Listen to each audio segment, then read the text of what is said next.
Seigneur notre Dieu, merci pour ta présence au milieu de nous.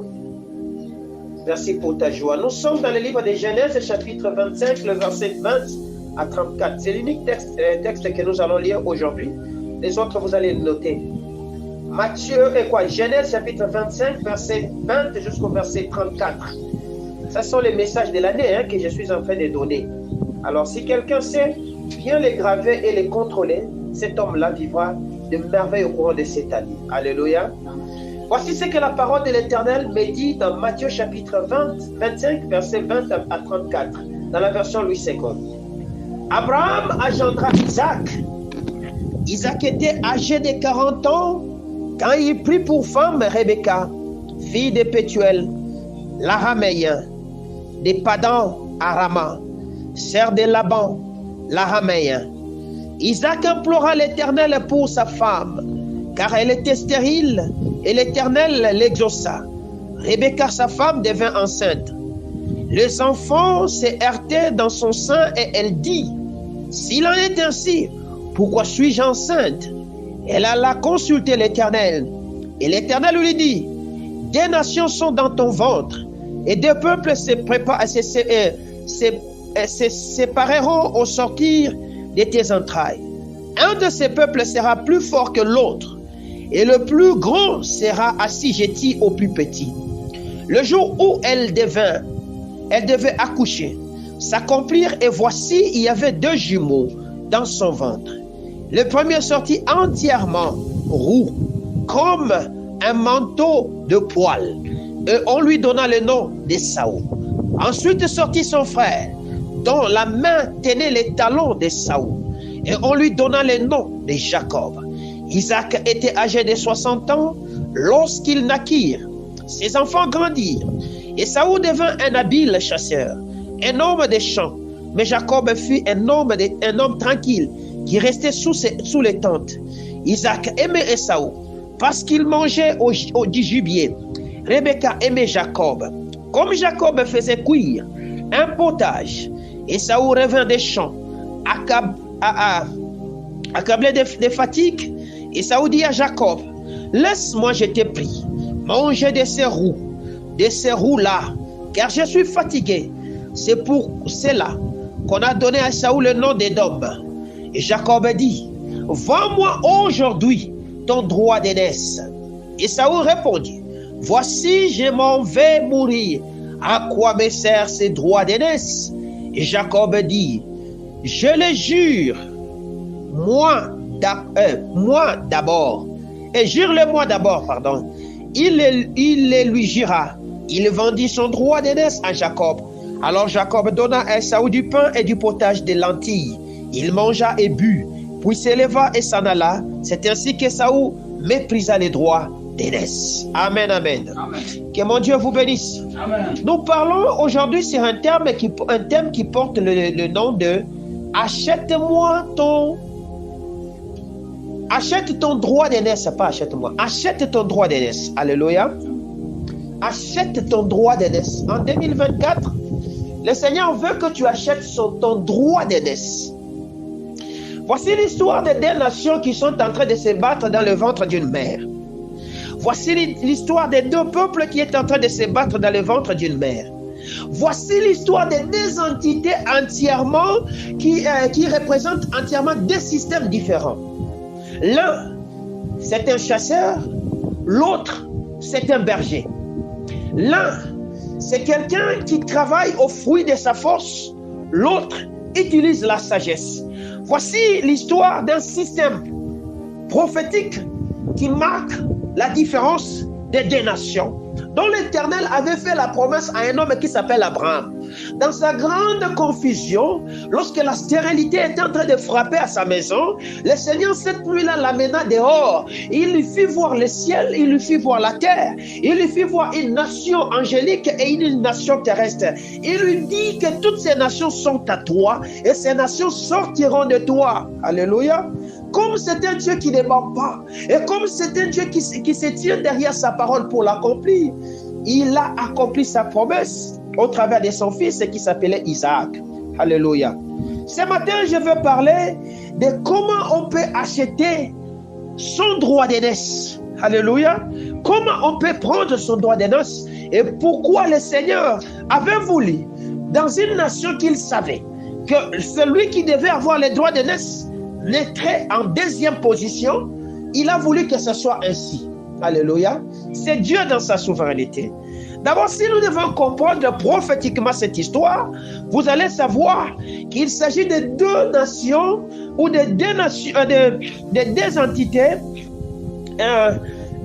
des peuples qui sont en train, qui montrent des positionnements différents. Alléluia. C'est comme ça que je parle des systèmes. Parce que le système de Saül et le système de Jacob, c'est deux systèmes qui se différencient latéralement. Alléluia. Et Saül se distingue par la force. Et Saül se distingue par l'habilité. Et Saül se distingue par l'énergie. Mais le système de l'autre, qui s'appelle Jacob, c'est un système diamétralement opposé. Et Saül est un tueur, mais Jacob, c'est un éleveur. Vous comprenez? Et Saül, c'est quelqu'un qui mange, mais Jacob, c'est quelqu'un qui prépare. Alléluia. Alors, le Seigneur ne veut pas que cette année, tu sois dans la catégorie des dilapideurs, de ceux-là qui mangent de leur droit d'aînesse et qui peuvent le vendre aussi facilement. Parce que jusqu'ici, tu as vendu de beaucoup d'entités de ta vie et qui font que tu ne sais pas entrer dans la possession de ce que le Seigneur avait préparé pour toi. Pourquoi? Parce que dans le droit d'aînesse, il y a la notion de l'héritage. Dans le droit d'aînesse, il y a une notion spécifique que nous appelons la notion d'héritage. Lorsque vous lisez la définition du droit d'aînesse, selon Wikipédia, on vous dira c'est un caractère conféré à la totalité, ou bien c'est un héritage conféré à la totalité ou à la majorité des biens d'un foyer au premier mâle d'une famille. Vous comprenez? C'est un droit qu'on confère à tout premier mâle dans son entièreté. Or, celui qui naissait en premier s'appelait Ésaü. C'est Ésaü qui était qualifié à recevoir toute la richesse d'Isaac. Vous comprenez? Mais malheureusement, c'est quelqu'un qui ne comprenait pas l'importance de cet héritage là-bas. C'est comme ça qu'il en avait perdu. Au moyen de quoi? De la nourriture. Parce que la priorité, elle est différente de ce que... La priorité, je l'ai écrit, la priorité est quoi? L'urgence est différente de ce que nous appelons de la priorité. L'urgence. Parce que tu es tellement dans une urgence, tu peux trafiquer ce que le Seigneur a permis et veut que toi tu puisses avoir. L'urgence te poussera à prendre des crédits au courant de cette année. L'urgence te poussera à prendre des décisions que tu n'as pas voulu cette année. Or, dans cette urgence là-bas, Dieu n'y est pas. Vous comprenez? Voilà pourquoi la Bible nous dit de nous affectionner d'abord aux choses d'en haut, de prioriser ce qui est essentiel. Parce que l'urgence peut assouvir la faim momentanément, mais la priorité n'est pas dans ça. Vous comprenez? Tu peux manquer de quoi manger ce matin. Cela ne te tuera pas. Tu peux manquer de l'argent en ce mois de janvier. Cela ne te privera pas le droit à la vie. Tu peux manquer un bonheur particulier ce matin ou en ce mois de janvier. Cela ne te prive pas à la priorité ou aux exigences que le Seigneur avait préparées pour toi. Est-ce que je me fais comprendre? Or, qu'est-ce qui se fait? Il se fait que nous, chrétiens, nous travaillons dans le système d'urgence, malheureusement, depuis un certain temps. L'urgence de manger, l'urgence de se vêtir, l'urgence de travailler, l'urgence de ceci. Beaucoup de ceux-là qui étaient dans l'urgence de vouloir prendre quelque chose et de s'y mettre, de s'y conformer, de s'y adapter, ont perdu l'essentiel. N'avez-vous jamais vu quelqu'un qui a été tellement dans l'urgence de trouver du travail et que le jour qu'il a trouvé ce travail l'a perverti jusqu'à l'amener dans la mort? Or, s'il devait attendre ce que le Seigneur préparait en priorité pour lui, n'est-ce pas qu'il devait le trouver? Mais il s'est conformé à l'âge, il s'est conformé au temps, il s'est conformé en regardant tout ce que ses amis sont en train de faire et il cherche maintenant à l'appliquer. C'est comme ça qu'il est en train de passer outre. Est-ce que je me fais comprendre? Et Saül avait faim. Mais cette faim ne pouvait pas les tuer. Mais il a voulu faire quoi? Remplir en priorité, en urgence, son ventre. Il a dit, ça me sert à quoi? Même si je devais partir, n'est-ce pas que je dois déjà mourir aujourd'hui? Ça ne me sert à quoi? Tu peux le prendre, donne-moi de quoi je vais manger. Il ne savait pas ce qu'il était en train de prendre. Deux nations, deux entités, deux systèmes différents.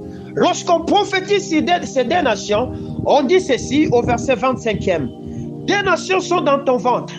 Deux peuples se sépareront au sortir de tes entrailles. Un de ces peuples sera plus fort. Alléluia. La nation la plus forte, c'est la nation de Jacob. Alléluia. C'est le second. La nation de Jacob était une nation de la force. Le plus grand sera assujetti au petit. C'est-à-dire quoi? Le petit était en train de prendre la suprématie sur le grand. Voilà pourquoi quand on définit le mot Jacob, on dit surplanteur. On ne dit pas voleur, mais surplanteur. Il a surplanté son frère. Il n'a pas été voleur. C'est dans la prophétie. Est-ce que je me fais comprendre? C'est-à-dire, le Seigneur veut que nous puissions entrer dans l'entité des forts, dans l'entité des puissants, dans l'entité de ceux-là qui réussiront avec lui. Or, la force physique, elle est différente de la force spirituelle. Cet homme qui avait la capacité de tuer des gibiers avait une force physique. Mais il avait aussi en lui une force spirituelle qu'il ne comprenait pas. Et c'est cette force spirituelle qu'il a vendue. Et c'est cette force spirituelle qui a fait que son petit frère a surplanté sur lui et est devenu plus fort que lui. Est-ce que je me fais comprendre? C'est ce qui s'était en train de se passer. Or, lorsqu'on parle de droit d'aînesse, je l'ai énoncé et je l'ai dit, c'est une notion d'héritage. Alléluia. Or, cet héritage, c'est l'héritage spirituel d'abord pour nous chrétiens. Lorsque nous sommes venus sur la terre, le premier Adam a péché, le premier homme, l'aîné de notre famille a péché. Il s'appelle Adam. Il a vendu ce qui était en nous. Voilà pourquoi Jésus devait racheter ou acheter à nouveau notre droit. Est-ce que je me fais comprendre? Il devait le reprendre afin de nous donner la participation à sa nature spirituelle, c'est-à-dire à son héritage. Voilà pourquoi cet homme, dans son inquiétude, il s'appelle Pierre, qui se disait, qu'est-ce que ça me servira de te suivre? J'ai tout abandonné. Il dit ceci, il n'y a personne qui ait abandonné dans ce siècle présent son père et sa mère et qui n'héritera. Il spécifie le temps, dans le siècle présent comme dans le siècle à venir. Est-ce que je me fais comprendre? Parce qu'il nous rendrait participants à sa nature, à son héritage, qui était l'héritage spirituel. Voilà pourquoi la Bible dit, nous sommes co-héritiers du Christ, héritiers du grand roi. Est-ce que je me fais comprendre? C'est-à-dire que ce qui est de Jésus, c'est ce qui est devenu pour moi. Ses avantages sont à moi, sa force est à moi, sa richesse est à moi. C'est cette bataille-là qui se passe. Or, en 2024, qu'est-ce qui se passe? Il se passe une forme de bataille où il y a des gens qui cherchent à prendre de ce qui est de plus puissant en toi, des spirituels. Mais tu ne le comprends pas. Est-ce que je me fais comprendre? Tu ne comprends pas parce que toi, tu penses que la bataille là, c'est une bataille physique. On cherche à prendre de ta force spirituelle, de ta puissance spirituelle, de ton manteau spirituel, de ta charge spirituelle. Parce que lorsqu'on va les prendre, tu perdras ce qui est l'essentiel. Pourquoi? Parce qu'en réalité, dans l'homme, c'est l'esprit. La bataille de l'esprit, quand c'est vaincu, c'est fini. La bataille de la chair n'a plus de sa place. Est-ce que je me fais comprendre? Nous nous battons pour ce qui est de spirituel. Parce que quand mon esprit a déjà saisi ce qui est spirituel, mon corps le verra s'accomplir au nom de Jésus-Christ. C'est-à-dire quoi? Nous avons un héritage qui a été réservé à nous. Mais cet héritage, pour posséder cet héritage, il y a un prix à payer. Voilà pourquoi je te dis, achète ton droit d'aînesse. Vous comprenez? Parce que lorsque nous achetons, nous payons du prix. Mais quel est le prix à payer? Le prix à payer passe par la délivrance du péché. C'est ainsi que le Seigneur a dit qu'on lui enlève ses habits sales et qu'on lui fasse porter les habits de célébration ou les habits de fête. C'est-à-dire, le prix à payer au courant de cette année, c'est d'accepter d'abandonner la nature pécheresse et de recevoir la nature de la sainteté qui se trouve en Christ. Or, pour abandonner les péchés, ce n'est pas facile. Voilà pourquoi il y a du prix à payer. Jésus nous a montré le chemin, l'exemple. La Bible dit, il s'est chargé de nos iniquités. C'est-à-dire, lorsque Jésus faisait cette carnaval, cette marche vers Golgotha, il était bourré de péchés. Vous comprenez? Il devait les payer au moyen de son sang. Et c'est par le prix de son sang que nous avons été justifiés. Nous avons été pardonnés, nous avons été sauvés, nous avons le droit de réclamer et de posséder le Saint-Esprit et de nous tenir aux côtés du grand roi et participer à sa gloire, le Jésus que toi tu confesses là-bas, au moyen du prix qu'il a payé à la croix de Golgotha. Il y a un prix à payer pour cette année. Le prix à payer cette année, c'est le prix que tu dois regarder plus près autour de toi. Je ne parle pas de ces petits péchés de mensonges que tu as l'habitude de dire. Je ne parle pas de ces natures que tu as tendance à développer. Mais je parle de ceux qui s'incarnent dans ta nature depuis la lignée de ton père et de ta mère, qui te met sur un chemin qui est différent. Et ce chemin, ce n'est pas le chemin de Christ. Alléluia. C'est le chemin du péché. Lorsque tu reconnaîtras ces péchés, et lorsque tu accepteras la délivrance, c'est-à-dire le salut qui nous est donné par Jésus, de les abandonner et d'accepter une nouvelle nature, tu deviendras quelqu'un de grand. Tu auras le droit de l'héritage. Alléluia. Tu auras le droit de cet héritage. Cet héritage nous donne le droit de nous tenir à côté du Fils de gloire. Jusqu'ici, celui qui se tient à tes côtés, c'est le diable. La Bible dit, il se tenait à sa droite et l'accusait chaque jour. C'est par la miséricorde de Christ que le Seigneur, lorsqu'il le verra, il dit, Satan, que l'Éternel te réprime. Cette année, le Seigneur veut réprimer le diable qui t'accuse lorsque tu accepteras de te détacher des habits sales. Vous comprenez? Je parlais qu'en hébreu, lorsqu'on parlait des habits sales, en réalité, c'était des excréments qui étaient sur la personne. C'est-à-dire, lorsque j'ai les excréments sur moi, tout ce que je peux faire ne sera pas accepté. Voilà pourquoi tu peux montrer de la volonté, les gens diront, il nous ment. Tu peux montrer de la volonté. Les gens diront, ah, il a changé. Il n'a pas changé. Tu peux tout faire, on n'acceptera pas. Pourquoi? Parce que derrière toi, il y a ce qu'on appelle un démon puissant qui s'appelle le rejet. Voilà pourquoi Jésus s'est fait rejeter. Il est mort en dehors de la ville afin que vous soyez acceptés dans le bien-aimé Christ. Vous comprenez? Le rejet ou l'esprit de rejet, c'est le plus puissant démon qui puisse exister. Et si tu ne sais pas te détacher de lui, tu seras sérieusement combattu. Rejeté dans ta famille, rejeté dans la communauté, rejeté dans l'église, rejeté par toi-même, ça te poussera à des sentiments de suicide, de culpabilité. Ça te poussera à te retrancher, à vivre dans l'isoloir. Et ça t'ouvrira des portes à toutes les formes de combat que tu auras à avoir sur la terre. Tu peux être beau, personne ne t'aime. Tu peux être fort, personne ne considère ta force. Tu peux avoir l'intelligence, mais cette intelligence ne sert à rien. Tu peux soumissionner des dossiers, on ne l'acceptera pas. Tu peux avoir de l'argent sur tes mains, mais cet argent ne te sert à rien. Tu le dilapides parce que le maître de la maison s'appelle le rejet, que tu prendras sous la forme d'alliance ou tu prendras sous la forme de couronne, parce que c'est comme ça qu'il travaille. Et lorsqu'il est sous la forme d'alliance sur tes mains, c'est fini pour toi. Tout ce que toi tu toucheras sera en train de mourir. Voilà pourquoi tu deviendras une personne à rejeter. C'est-à-dire les gens qui t'associeront dans leurs affaires, ils verront ici que ces messieurs nous amènent de la poisse. Qu'est-ce qu'il faut faire? Ne les mettez pas dans nos affaires. Parce que quand lui est là, tout ce que nous faisons meurt. Est-ce que je me fais comprendre? On ne te mettra jamais. Et lorsque tu l'enfileras comme une couronne, c'est comme ça que tu vas te retrouver comme un chégué. C'est-à-dire dans ta famille, personne ne te considère, on te jette. Lorsque tu es dans une communauté de personnes personne ne fait cas de toi. Il y a des problèmes qui naîtront juste autour de ton nom. Il y a des choses qui viendront autour de ton nom parce que tu es en train d'enfiler celui qu'on appelle le rejet. Est-ce que je parle bien? Or, lorsque toi tu acceptes d'acheter, c'est-à-dire en d'autres termes, de prendre, de payer le prix dur qui est de faire quoi? De prendre ce qui est de la nature de Jésus et d'abandonner ce qui est de ta nature. Ce jour-là, tu as la double portion de l'héritage. Alléluia. Tu as la double portion de l'héritage. On peut le lire si vous le voulez. Deutéronome 27, verset 17 nous le dit.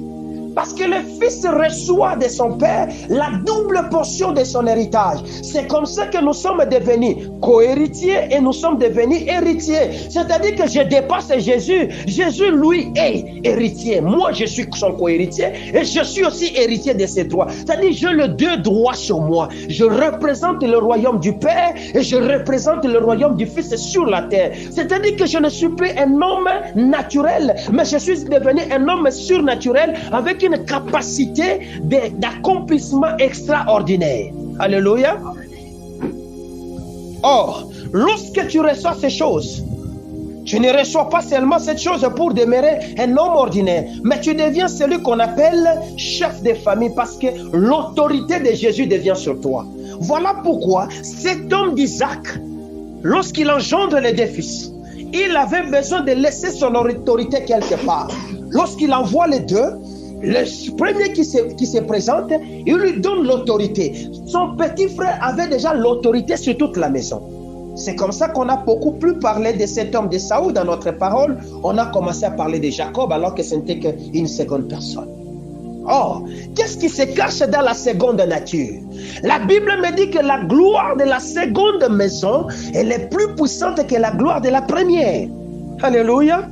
Voilà pourquoi cet homme a développé des capacités extraordinaires. Cet homme n'était plus un homme ordinaire. Il avait reçu l'autorité spirituelle, la sagesse de Dieu. Il était non pas un destructeur, mais un multiplicateur, un augmentateur. Il était celui-là qui accroissait, il ne diminuait pas. Or, dans la nature de Saoul, il décroissait. Lui, il partait dans la forêt pour tuer et manger. Mais cet homme, quand il se retrouve dans la maison de Laban, parce qu'il avait la nature de la multiplication en lui, cet homme a changé de nature. Ce jour-là, il se présente. Cet homme de Laban, je ne sais pas s'il avait 2 brebis ou quoi que ce soit, il les a multipliés en 14 ans, jusqu'à lui rendre riche et lui-même en est sorti riche.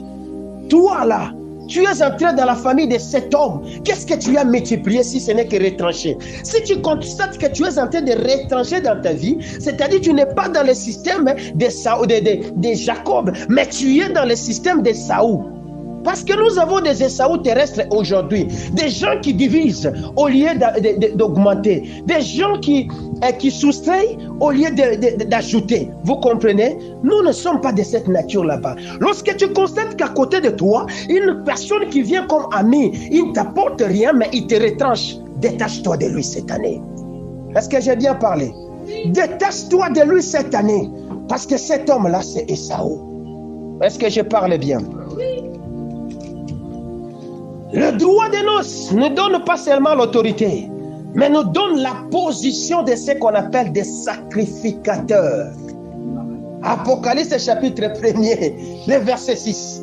Il a fait de nous un royaume et des sacrificateurs. C'est-à-dire quoi? Nous avons un positionnement spirituel. Il y a des hommes ici sur la terre, ils ont des positionnements terrestres.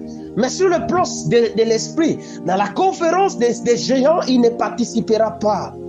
Est-ce que je peux parler? Est-ce que je peux te scandaliser? Je peux dire que Jacob n'avait pas Job n'avait pas ce positionnement. C'est comme ça que dans la réunion ou dans la conférence des enfants de Dieu, quand cela se tenait au ciel, cet homme était absent. On a commencé à décider à sa place. C'est comme ça que celui-là, il vient, il se présente, il dit, as-tu vu mon serviteur? Oui, oui, je l'ai vu. C'est parce que tu l'es béni. Cette année, on ne doit pas décider sur toi. Dans la conférence des grands, dans le monde des esprits, tu dois participer. Alléluia. Pourquoi? Parce que tu es un sacrificateur. Seuls les sacrificateurs avaient droit dans les saints des saints.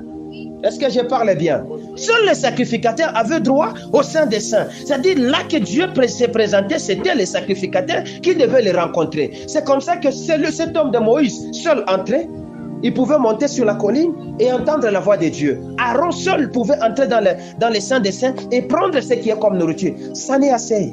Il a fait de nous un royaume de sacrificateurs. Toi là et moi, dès l'instant que nous avons accepté Jésus, nous avons le libre accès. C'est ainsi que Hébreu est en train de dire.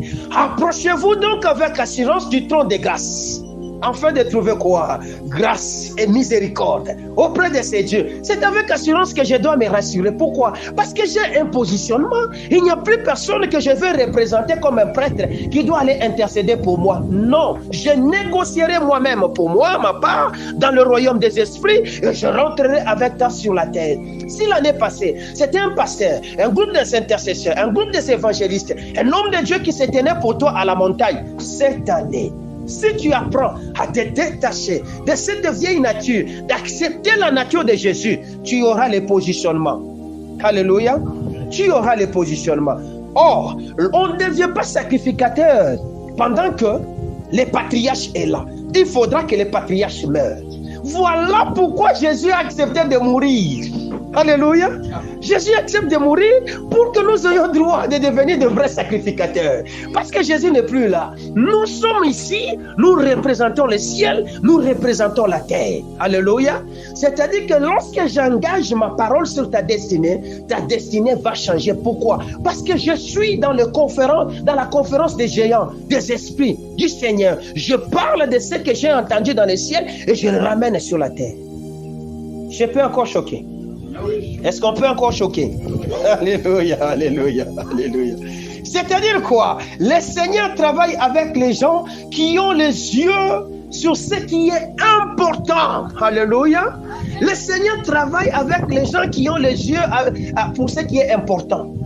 Jacob avait les yeux sur ce qui était important. C'est-à-dire quoi? Multiplier les brebis. Voilà pourquoi il est devenu éleveur.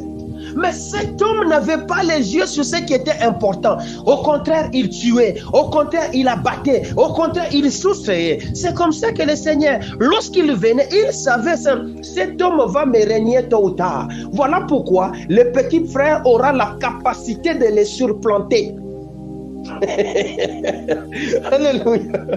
Dieu savait cela, que le cœur de cet homme n'était pas bien. Il avait des capacités à négliger ce que moi je lui donne. Est-ce que tes yeux sont sur l'important ou sur l'urgent en 2024? L'important pour toi, c'est quoi? C'est la terre ou c'est le royaume des cieux? L'important pour toi, c'est quoi? C'est ton Père dans les cieux ou c'est ce qui est sur la terre ici? L'important pour toi, c'est quoi? Alléluia. La Bible me dit, affectionnez-vous aux choses d'en haut. Et tout le reste vous sera donné par-dessus tout. Faites de Dieu de votre priorité.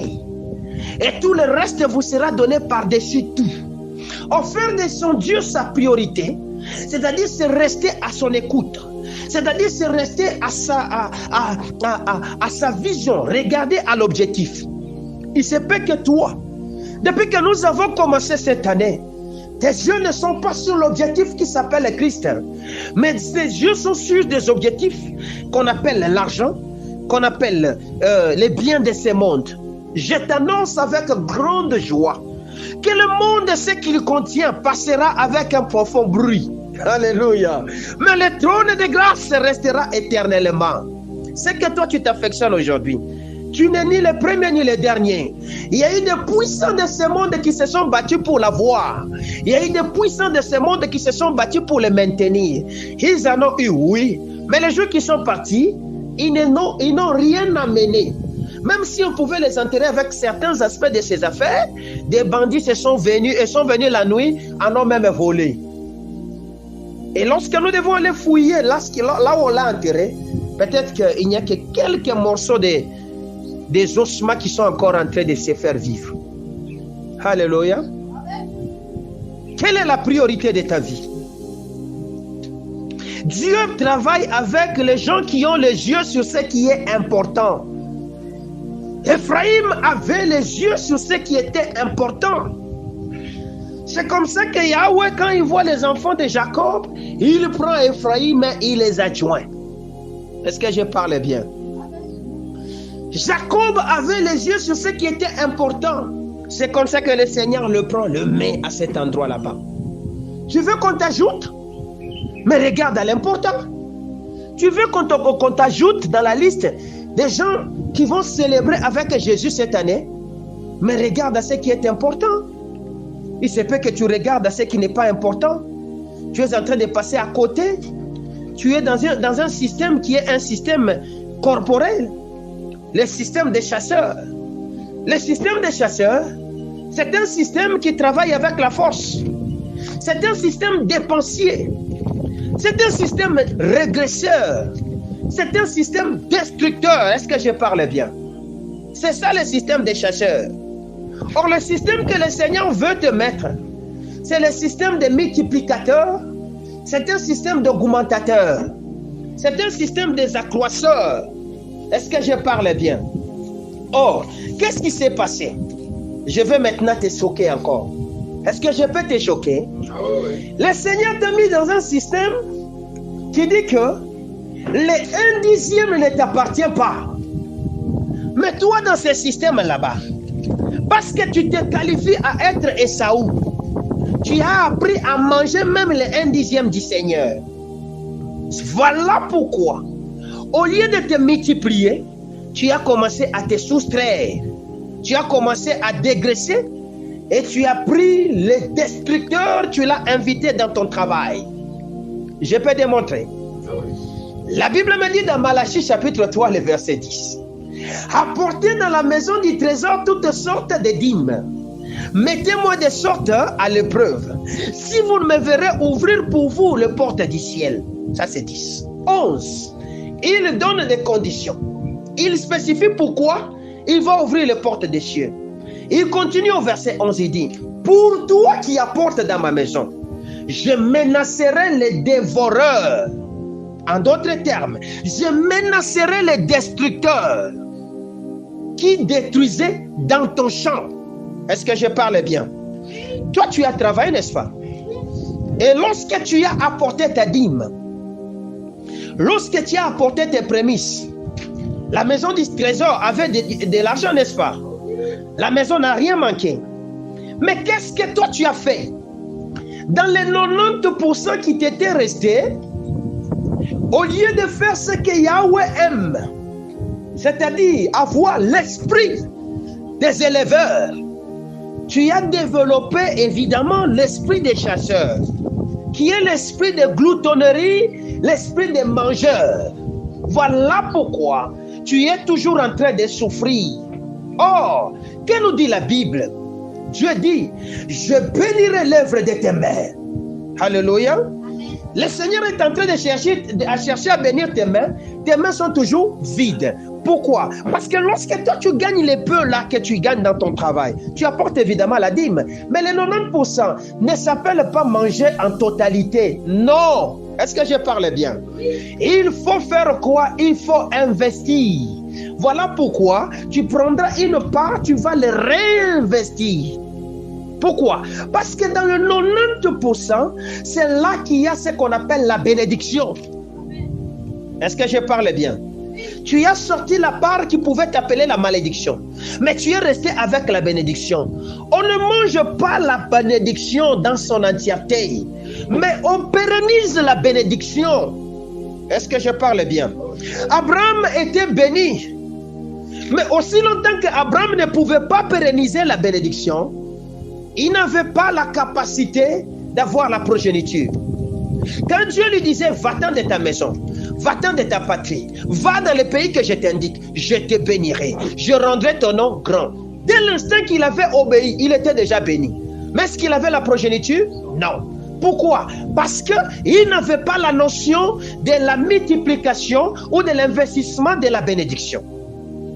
Dieu bénit une seule fois, mais c'est à l'homme de pérenniser la bénédiction. Nous avons été bénis une seule fois en recevant Jésus sur la terre.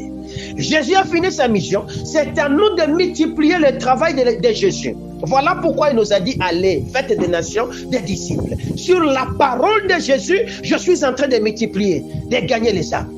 Est-ce que Jésus avait gagné les Pakistan? Est-ce que Jésus était arrivé aux États-Unis? Mais nous sommes arrivés aux États-Unis, n'est-ce pas? Sur la parole de qui? Nous n'avons pas la bénédiction. Or, la bénédiction, c'est quoi? La bénédiction, ce n'est qu'une parole, n'est-ce pas? Je vous ai enseigné. Mais quelle est cette parole? C'est une bonne parole qu'on a déclarée sur toi. C'est comme ça que lorsque Dieu comprend que les mécanismes ne fonctionnent pas avec Abraham, parce que quand il appelait, il était toujours Abraham. Dans l'Abraham, là, il était béni. N'est-ce pas ça? Il est venu ajouter la composante de la multiplication et de l'augmentation en lui pour appliquer la bénédiction de Genèse. Alléluia. Qui dit multipliez, accroissez, soyez féconds, n'est-ce pas ça? Il deviendra Abraham. Est-ce que je parle bien? Et celui qui était Sarai devient Sarah. Vous comprenez? Ces jours-là, la notion de la bénédiction commence. C'est à ce moment-là qu'il va s'asseoir sur les chenets des Mémorés. Il deviendra éleveur et non chasseur. Dans notre royaume, nous ne sommes pas des chasseurs. Nous sommes des éleveurs. Voilà pourquoi on nous parle des bergers. Est-ce que je démontre bien? Est-ce que je parle bien? Toi, tu prends de ton argent là, tu payes la dîme, n'est-ce pas? Mais tu dis, moi, depuis que je paye ma dîme, ça ne me rapporte rien. C'est le pasteur qui s'enrichit. Et le pasteur mange beaucoup. Il n'y a pas de problème. Ton problème, c'est quoi? Toi, tu n'investis pas. Toi, tu n'investis pas. Toi, si tu manges comme les pasteurs qui mangent, votre église là deviendra pauvre. Est-ce que je parle bien? Et toi et les pasteurs, vous tous, vous deviez faire quoi? Investir. Pour que le fruit devienne l'arbre et l'arbre porte beaucoup de fruits. Est-ce que je parle bien? Mais lorsque tu amènes tes $100, tu as sorti $10, tu es rentré avec $90, tu achètes plein de bungas, tu achètes des trucs dans la maison. Ah, Dieu nous a bénis. Vous avez mangé, oui. Mais vous devez encore retravailler. Non, non. Prends $30, achète des trucs, commence à vendre. C'est comme ça que nous allons combattre l'autre royaume. Est-ce que je parle bien? Est-ce que je parle bien? Pourquoi? Parce que lorsque vous étudiez Esaü n'avait plus rien. Même la bénédiction que Dieu lui donnait, son père lui donnait, il n'y avait pas de bénédiction dedans. Esaü partait juste avec une parole. Or, la plus grande bénédiction, c'est la parole. Alléluia. L'église ne comprend pas. La plus grande bénédiction, c'est la parole. C'est comme ça que cet homme, connaissant la notion des paroles, lorsqu'il rentrait pour rencontrer son frère était encore en train de galérer, lui qui avait l'héritage. Mais il avait 400 hommes derrière lui, ses serviteurs, 400. C'est-à-dire qu'il était chef d'entreprise. Sur la parole, il travaillait. Je vais vous annoncer cette notion d'Esaü après, comment prendre la bénédiction d'Esaü. C'est une bénédiction qui est contenue dans la parole. Comment transformer la parole en la bénédiction. Mais aujourd'hui, nous parlons de l'héritage. Ton héritage, tu l'as laissé où? Alléluia. Amen. Ton héritage, tu l'as laissé où? Jésus lui-même devait payer l'impôt. Et il nous a donné la notion de l'impôt. Je vous ai lu dans Matthieu, la fois passée. Lorsqu'on est venu voir Jésus, Jésus lui dit lui-même, pour ne pas les scandaliser, il envoie Pierre, prends de la maison, va dans la mer, pêche-moi le premier poisson, ouvre dans son ventre, sors les stataires. Alléluia. Donne-les ces stataires.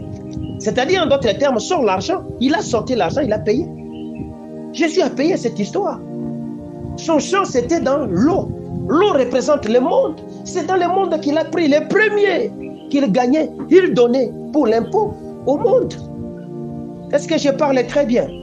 Toi, tu payes l'impôt. Oui, je ne refuse pas. Toi, tu payes. Si je ne refuse pas, tu payes ton impôt. Tu es parmi les fidèles. Chaque fin du mois, tu le donnes. Mais pourquoi tu es toujours pauvre?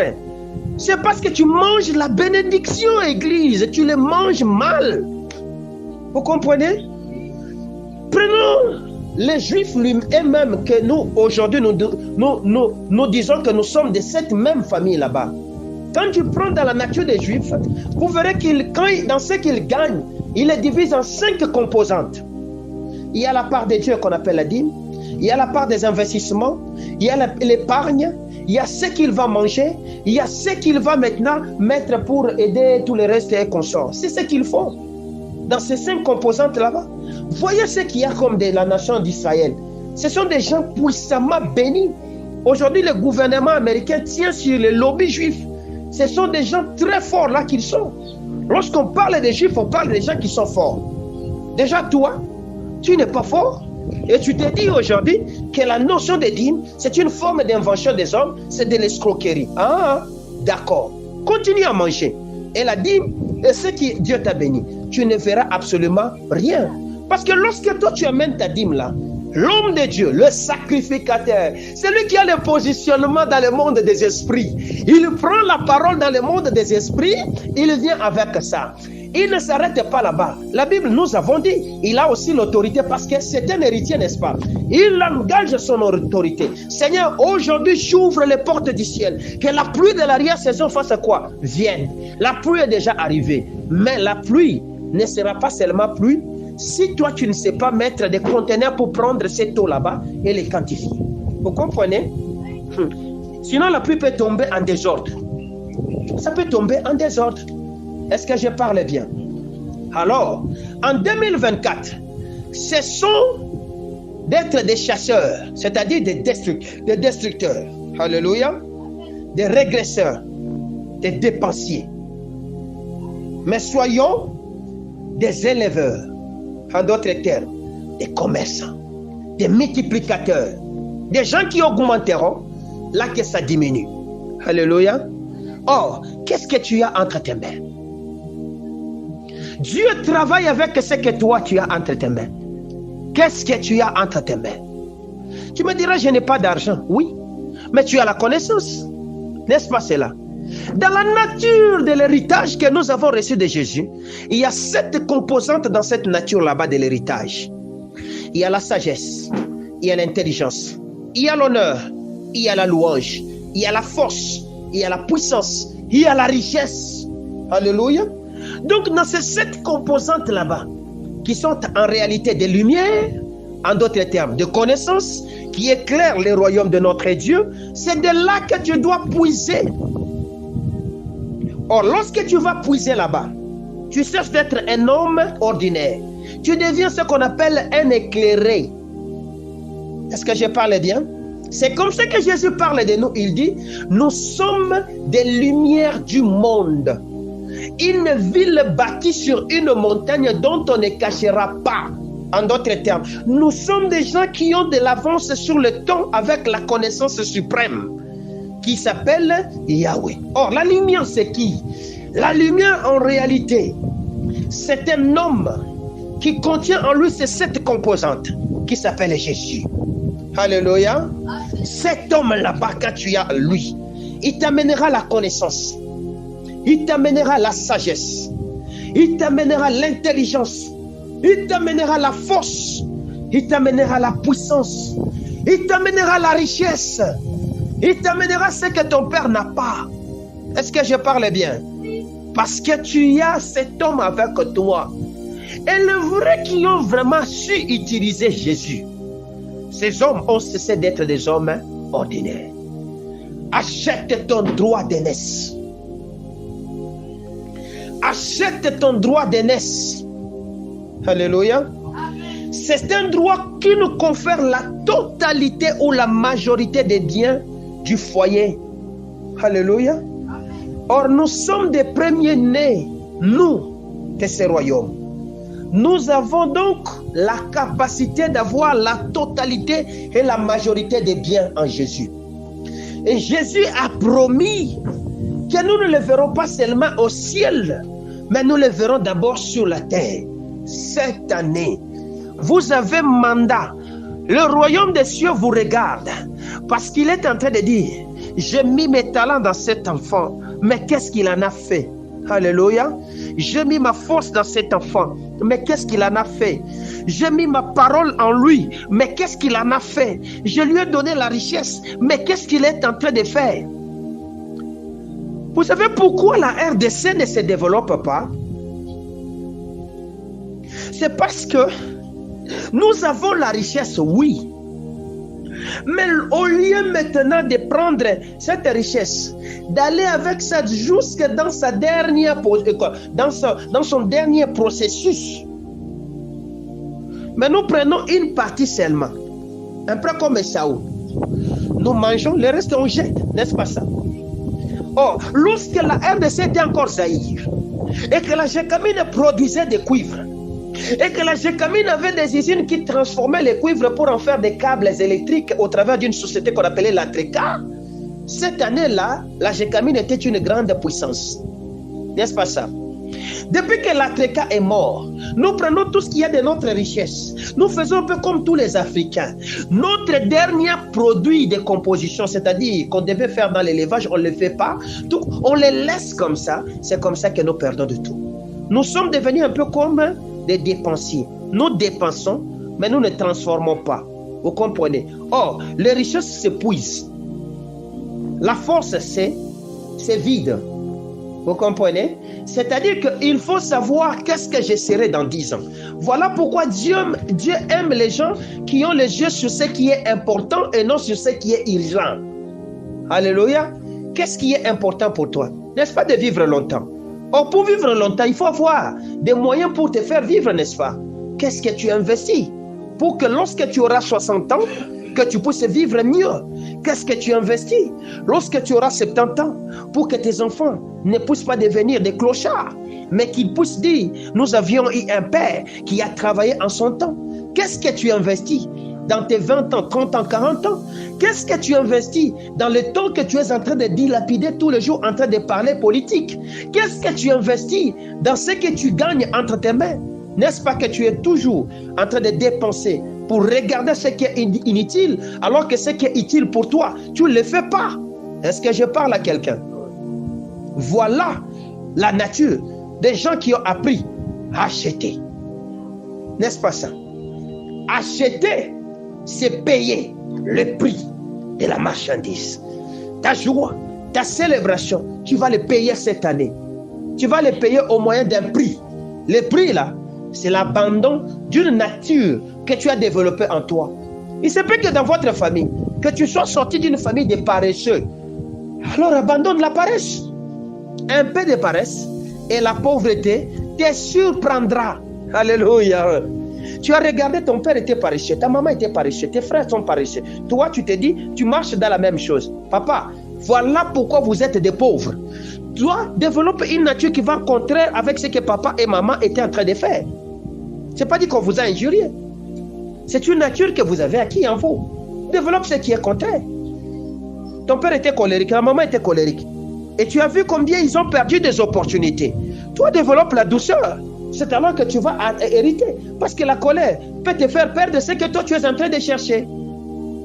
Ton père avait un langage mauvais, ta maman un langage mauvais. Et tu as vu que parmi son langage, il était toujours en clash avec les autorités de sa société. C'est comme ça que papa se retrouve aujourd'hui. Il s'est dit que je suis dans les libérales alors qu'en réalité, on ne le veut pas. Vous comprenez? Parce que c'est un mauvais. Au départ, le caractère, la bouche, là, dégage une nourriture, une parole qui n'est pas bon. Toi, développe les climats de tempérance, n'est-ce pas ça? La capacité de supporter même quand on te parlera mal. Est-ce que je parle bien à quelqu'un? C'est ça la nature. Et ce sont des choses à acheter. Ce sont des choses dont nous devons payer le prix. Parce que c'est une nature qui a pris le temps en nous, inakawa, comme on dit en Swahili. Ça a beaucoup traîné en toi, c'est devenu des géants. Vous comprenez? Alors il faut le vendre, il faut donc le faire la guerre, les combats. Donc acheter ce qui est bon et ces gens là-bas les laisser à côté. N'est-ce pas cela? Et vous verrez ce que le Seigneur va faire avec vous. Est-ce que je suis en train de bien parler à quelqu'un? Voilà pourquoi. Ceux-là qui sont comme des chasseurs, qui travaillent beaucoup, alléluia, qui tuent des gibiers, mais en définitive, ils sont toujours pauvres. Ah, l'année 2023, j'ai beaucoup travaillé, mais je ne comprends pas, je n'ai rien gagné. Parce que tu n'as pas su investir. Alléluia. Voilà pourquoi le système de forts, c'est le système de ceux-là qui ont appris à surplanter les faibles, les dépensiers. Nous voulons supplanter ceux-là qui n'ont pas la lumière, les païens. Nous ne voulons pas laisser aux païens l'avantage sur nous, n'est-ce pas cela? Mais nous voulons les supplanter un peu comme Jacob, afin d'être de véritables Israël, qui s'imposeraient sur cette terre dans la nature que Jésus avait mis en eux, qui était des sels. Parce que les sels s'imposent. Est-ce que je parle bien? Tu dois t'imposer dans cette génération. Tu ne dois pas accompagner les gens. Tu dois t'imposer dans cette génération. Est-ce que je parle bien? Tu ne dois pas accompagner des gens. Tu dois t'imposer dans la priorité que Dieu t'a mis dans la tête, qui est important. Dans le talent. Oh, les talents n'ont pas besoin de se faire apprendre dans une école. Les talents, ce sont des capacités naturelles dotées de Dieu, dont l'homme naît avec et qu'il sait faire avec perfection. Ton talent peut être dans le parler, ton talent peut être dans les mains, ton talent peut être dans l'imagination. Cette année, travaille avec ça. Je ne veux plus te voir dans cet état de pauvreté où tu dépends, non de quelqu'un. Je veux te voir devenir riche. Alléluia.